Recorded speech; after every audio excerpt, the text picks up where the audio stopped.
D K Shivakumar ಯಾವ ಒಕ್ಕಲಿಗಲ್ಲಿದ್ರು? ಕನಪುರ ತಾಲೂಕ್ ಬಿಟ್ರೆ ಆಚೆ ನೀವು ಲೀಡ್ರೇ ಅಲ್ಲ.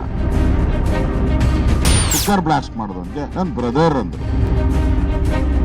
ಮತ್ತೆ ತಿರ್ಕನ್ ಕನಸು ಕಾಣ್ತಾವ್ರೆ, ನಾನೇ 5 ವರ್ಷ ಮುಖ್ಯಮಂತ್ರಿ ಅಂತ.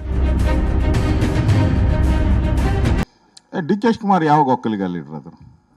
ಫಸ್ಟ್ ಒಕ್ಕಲಿಗ ಲೀಡರ್ ಅನ್ನೋದಕ್ಕೆ ಏನಾನ ಅವ್ರಿಗೆ ಬ್ರ್ಯಾಂಡ್ ನೇಮ್ ಏನಾನ ಇದೆಯಾ? ನಥಿಂಗ್. ಆ ಥರದ್ದೇನು ಇಲ್ಲಲ್ಲ. ಏನು ಮಾಡಿದ್ದಾರೆ ಒಕ್ಕಲಿಗ ಸಮುದಾಯಕ್ಕೆ? ಅವ್ರು ಏನು ಮಾಡಿದ್ದಾರೆ? ಈಗ ಜಾತಿ ಗಣತಿ ಬಂತು, ಸಿದ್ದರಾಮಯ್ಯನವರು ಅವ್ರು ಹೇಳಿ ಮಾಡಿಸಿದ್ದು ಜಾತಿ ಗಣತಿ, ಅವರೇ ಡಿಕ್ಟೇಟ್ ಮಾಡಿದ್ದು, ಅವರೇ ಮೀಡಿಯಾದಲ್ಲಿ ಲೀಕ್ ಮಾಡಿದ್ದು. ಒಕ್ಕಲಿಗ ಸಮುದಾಯನ 6ನೇ ಪ್ಲೇಸಿಗೆ ತೊಗೊಂಡೋಗಿದ್ದಾರಂತ ನಮ್ಮ ಪರಮ ಪೂಜ್ಯ ಸ್ವಾಮೀಜಿಯವರು, 3 ಜನ ಸ್ವಾಮೀಜಿಯವರು, ಬಾಲಗಂಗಾಧರ ಸ್ವಾಮೀಜಿಯಿಂದ ಹಿಡಿದು ನಮ್ಮ ಕುಂಚಿಟಗಿರಿ ಸ್ವಾಮೀಜಿಯವರು ಎಲ್ಲರೂ ಹೇಳಿದ್ದಾರೆ ನಮ್ಗೆ ಅನ್ಯಾಯ ಆಗಿದೆ ಅಂತ. ನೀ ಏನು ಮಾಡಿದ್ಯಾ ರಿಸೈನ್ ಮಾಡಿದ್ರ? ನಾವು ಒಕ್ಕಲಿಗ ಲೀಡರ್ ಅಂದರೆ ನಿನಗೆ ನಿಜವಾಗೂ ಗೌರವ ಇದ್ದಿದ್ರೆ ರಿಸೈನ್ ಮಾಡಬೇಕಾಯ್ತು. ಕ್ಯಾಬಿನೆಟ್ ಬಂದಾಗ ರಿಸೈನ್ ಮಾಡಬೇಕಾಯ್ತು. ಕ್ಯಾಬಿನೆಟಲ್ಲಿ ಬಾಯಿ ಮುಚ್ಕೊಂಡು ಸುಮ್ಮನೆ ಕೂತ್ಕೊಂಡು ಒಕ್ಕಲಿಗರಿಗೆ ಅನ್ಯಾಯ ಆದಾಗ ಬಾಯಿ ಮುಚ್ಕೊಂಡು ಸುಮ್ಮನೆ ಇದ್ಕೊಂಡು ನಾವು ಒಕ್ಕಲಿಗ ಲೀಡರ್ ಅಂದ್ರೆ ಯಾರು ಅಂತಾರೆ?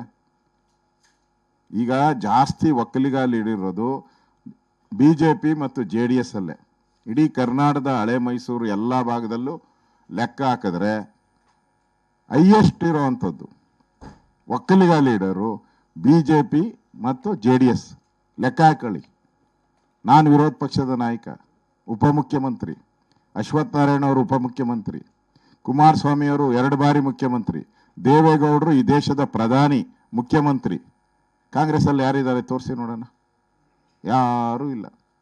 ಈಗ ಹೊಸ್ದಾಗಿ ಮೊನ್ನೆ ಉಪಮುಖ್ಯಮಂತ್ರಿ ಆಗಿದ್ದಾರೆ, ಅದು ಮೊನ್ನೆ. ನಾನು 10 ವರ್ಷದಿಂದನೇ ಉಪಮುಖ್ಯಮಂತ್ರಿ ಆಗಿದ್ದೀನಿ. ಅಶ್ವಥ್ ನಾರಾಯಣ ಅವರು 4 ವರ್ಷದ ಉಪಮುಖ್ಯಮಂತ್ರಿ ಆಗಿದ್ದಾರೆ. ಅವರೆಲ್ಲ ಸೀನಿಯರ್ಸ್. ನಾವಿಲ್ಲಿದ್ದೀರಿ, ನಾವು ಸೀನಿಯರ್ಸು, ನೀನು ಜೂನಿಯರ್. ಈಗ ಉಪಮುಖ್ಯಮಂತ್ರಿ ಆಗಿದ್ದೀರಾ.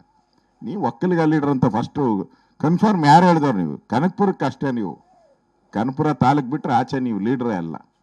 ಹೇಳಿದಾರಲ್ಲ ಅವರು, ಈಗ ಒಕ್ಕಲಿಗರಲ್ಲ ನನ್ನ ಸಹೋದರರು ಅಂತ ಎಲ್ಲಾದರೂ ಹೇಳೋರು ಅವರು? ಎಲ್ಲಾದರೂ ನೋಡಿ, ಒಕ್ಕಲಿಗರು ನನ್ನ ಸಹೋದರರು ಅಂತ ಎಲ್ಲೂ ಹೇಳಿಲ್ಲ. ಅವ್ರು ಯಾರನ್ನ ಹೇಳಿದ್ದಾರೆ? ಬಾಂಬೆ ಅವನ್ಯಾರೋ ಮಂಗಳೂರಲ್ಲಿ ಕುಕ್ಕರ್ ಬ್ಲಾಸ್ಟ್ ಮಾಡಿದವನಿಗೆ ನನ್ನ ಬ್ರದರ್ ಅಂದರು, ನನ್ನ ಬ್ರದರ್ಸ್ ಅಂತಂದರು. ಅವ್ರನ್ನ ಬ್ರದರ್ಸ್ ಅಂದಮೇಲೆ ಇನ್ನು ಒಕ್ಕಲಿಗರು ಹೆಂಗೆ ಬ್ರದರ್ಸ್ ಆತಾರೆ? ಇವ್ರಿಗೆ ಯಾವ್ದನ್ನ ಒಂದು ಆಯ್ಕೆ ಮಾಡ್ಕೊಬೇಕು. ಇಲ್ಲ ಅವ್ರನ್ನ ಆಯ್ಕೆ ಮಾಡಬೇಕು, ಇಲ್ಲ ಒಕ್ಕಲಿಗರನ್ನ ಆಯ್ಕೆ ಮಾಡ. ಅವ್ರ ಬ್ರದರ್ಸ್ ಅಂತ ಹೇಳ್ಬಿಟ್ಟವ್ರೆ. ಈಗ ನಮ್ಮನ್ನ ಬ್ರದರ್ಸ್ ಅನ್ನಕ್ಕೆ ಆಗೋದೇ ಇಲ್ಲ ಅವರು. ಅದರಿಂದ ಏನು ಒಕ್ಕಲಿಗ ಫೈಟ್ ಅಂತ ಹೇಳುತ್ತೆ. ಈಗ ಅವ್ರ ಹತ್ರ ಕಾಂಗ್ರೆಸ್ ಹತ್ರ ಯಾವ ಲೀಡ್ರು ಉಳಿದಿಲ್ಲ. ಉಳಿದಿರೋದು ಇಲ್ಲೇ BJPಯಲ್ಲಿ ಮತ್ತು JDS ಅಲ್ಲಿ. ನಮ್ಮ ಸದಾನಂದ ಗೌಡರು ಮುಖ್ಯಮಂತ್ರಿ ಆಗಿದ್ದಾರೆ ನಮ್ಮಲ್ಲಿ. ಎಷ್ಟು ಜನ ಆಯಿತು ನಮ್ಮಲ್ಲಿ ಲೀಡರ್ಸು? ಅವ್ರ ಕಡೆ ಯಾರಿದ್ದಾರೆ? ಯಾರೂ ಇಲ್ಲ. ಮತ್ತೆ ತಿರ್ಕನ್ ಕನಸು ಕಾಣ್ತಾವ್ರೆ, ಏನಾನ ಆಗ್ಬಿಡ್ತೀನಿ ಅಂತ. ಸಿದ್ದರಾಮಯ್ಯನವ್ರು ಹೇಳಿದಾರಲ್ಲ, ನಾನೇ 5 ವರ್ಷ ಮುಖ್ಯಮಂತ್ರಿ ಅಂತ. ಅವ್ರ ಮಗ ಹೇಳ್ಬಿಟ್ಟವ್ರೆ. ಅವ್ರ ಮಗನೇ ಸರ್ಟಿಫೈ ಮಾಡ್ಬಿಟ್ಟವ್ರಲ್ಲ, GPA CM GPA ಇದಾರಲ್ಲ, ಸಿದ್ದರಾಮಯ್ಯನವ್ರ GPA ಅವ್ರ ಮಗ, ಅವರೇ ಡಿಕ್ಲೇರ್ ಮಾಡಿದಾರಲ್ಲ, 5 ವರ್ಷ ನಮ್ಮ ಅಪ್ಪನೇ. 60,000 ಓಟ್ ಹಾಕ್ಬಿಡಿ ನಮಗೆ ವರ್ಣಾದಲ್ಲಿ. 60,000 ಓಟ್ ಹಾಕ್ಬಿಟ್ರೆ ನಮ್ಮಪ್ಪ 5 ವರ್ಷ ಮುಖ್ಯಮಂತ್ರಿ. ಸರ್ಟಿಫಿಕೇಶನ್ ಆಗೋಯ್ತಲ್ಲ, ಇನ್ನೆಲ್ಲಿ ಬರೋ ಪ್ರಶ್ನೆ?